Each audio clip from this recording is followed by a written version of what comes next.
Ahoy Islanders, this is Levi here with today's guide on solo queue ult timing. This video is part of the video series on the Fundamental Pyramid of Overwatch. If you're unfamiliar with the Fundamental Pyramid of Overwatch, I suggest you go back and watch the overview video now. This week, I'd like to take a step up the Fundamental Pyramid of Overwatch and discuss a method for improving solo queue macro skill.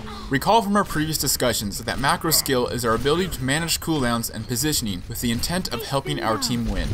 Given that ultimate abilities have one of the highest impacts on winning or losing, we'll stay focused on that for now. With these techniques, you'll be better prepared to ult your way to solo queue victory.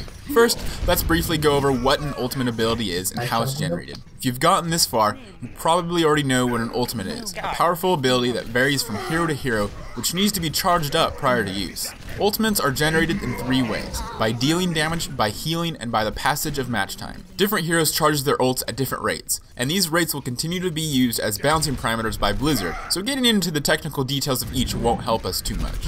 The important factor to know is that some characters, like Zarya, have a much more difficult time charging an ult than others, like Tracer or Symmetra. Consider these differences as you get a feel for ult timing. So how do we use our ultimates to win? Ult economy is a popular term used to describe the balance of ultimates between teams. The team that gets the most value out of their used ultimates in a team fight should win. Ultimate combinations that synergize well together, like Zarya's Graviton Surge and Tracer's Pulse Bomb, create a high level of value, whereas ones that don't synergize well together, like Roadhog's Whole Hog and Pharah's Rocket Barrage, create a low level of value. The first step to figuring out how we should use our ultimates in any given match is to recognize important ult synergies and counters for both teams.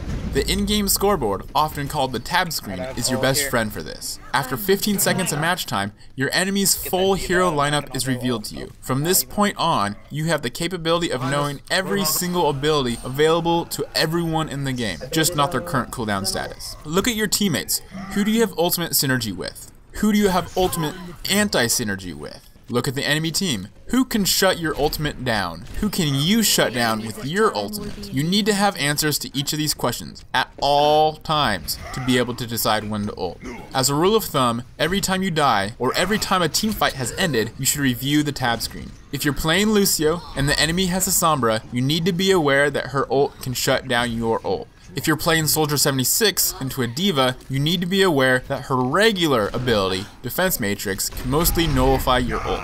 Make a conscious note of these interactions while you look to maximize the value of your ultimate. The second step to figuring out how we should use our ults is to recognize the purpose of ultimates. You should never ult without understanding what you are trying to achieve and making sure your intended outcome is beneficial to the team objective. It happens very frequently in low-level play, where a player sees an opportunity to get a few kills with their ult, but the truth to the matter is that the team fight is already lost. If your ult does not directly lead to progression of the match objectives, or stopping progression in the case of defense, your ult was wasted. Whenever you use an ultimate, you're giving up threat potential, either in the sustained team fight or in the next one. You need to use it with the intent of accomplishing something, not just to get kills. The third step to figuring out how we should use our ults is to recognize ult stimuli. Ult stimuli are events that happen within a match that signal it may be a good time to ult, either solo or in a combination. For example, if you're playing Soldier 76 against a D.Va and your team just destroyed D.Va mech, it might be a time to put on your tactical advisor as the shutdown potential she presented is now gone. As you begin to understand these ult stimuli, you'll start to see them happen in multiples, which tends to lead to more effective ults. In the last example, maybe D.Va gets D-mech'd and an enemy Roadhog misses a hook.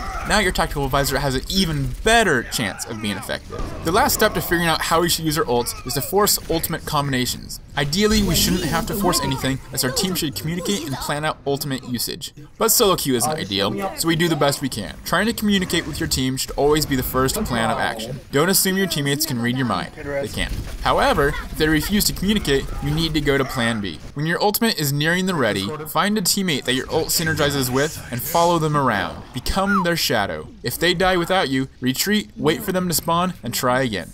Eventually, you'll have your chance to get that awesome combination. And that's all there is to it. Thanks for watching, Islanders. I hope this guide on how to effectively ult in solo queue has been helpful. Let me know what you're going to take away from this guide and apply to your games down below in the comments. As a recap, recognize hero interactions that affect your ult, both synergistic and anti-synergistic. Use the tab screen frequently to visually go through heroes on both teams. Have a purpose when you ult. Your ult needs to contribute to your team winning. Using your ultimate to get kills that cannot be capitalized on is a detrimental use of an ult. Learn to recognize ult stimuli. Opportunities to get more value out of an ult can be created by both teams. Look to chain multiple opportunistic conditions together to create the highest impact. Force team ultimate combinations. Hold onto your ults and follow around teammates that your ult synergizes well with. Use your ult in combination with theirs to create a big impact.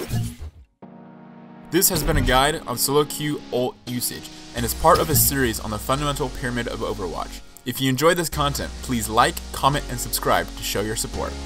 Game on.